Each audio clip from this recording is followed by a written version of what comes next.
بسم اللہ الرحمن الرحیم۔ حضور تاجدار کائنات صلی اللہ علیہ وآلہ وسلم نے فرمایا، جو شخص کسی مومن سے کسی دنیاوی تکلیف کو دور کرے گا، اللہ تعالیٰ اس سے قیامت کے دن کی تکالیف کو دور فرمائیں گے۔ جو کسی تنگ دست کے ساتھ آسانی کا معاملہ کرے گا، اللہ تعالیٰ اس کے ساتھ آخرت میں آسانی کا معاملہ فرمائیں گے۔ جو کسی مسلمان کی پردہ پوشی کرے گا، اللہ تعالیٰ دنیا و آخرت میں اس کی پردہ پوشی فرمائیں گے۔ جب تک بندہ اپنے بھائی کی مدد میں رہتا ہے، اللہ تعالیٰ اس کی مدد فرماتے ہیں۔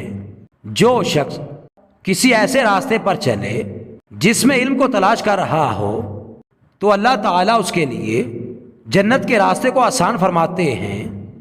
جب بھی کوئی جماعت کسی مسجد میں جمع ہو کر اللہ تعالیٰ کی کتاب کی تلاوت کرتی ہے یا اس کا باہمی مذاکرہ کرتی ہے، تو ان پر اللہ تعالیٰ کی طرف سے خاص رحمت نازل ہوتی ہے اور انہیں گھیر لیتی ہے، اور فرشتے ان کے گرد حلقے بنا لیتے ہیں، اور اللہ تعالیٰ اپنے پاس موجود فرشتوں سے ان کا ذکر فرماتے ہیں۔ جس شخص کا عمل اسے پیچھے چھوڑ دے، اس کا نسب آگے نہیں لا سکتا۔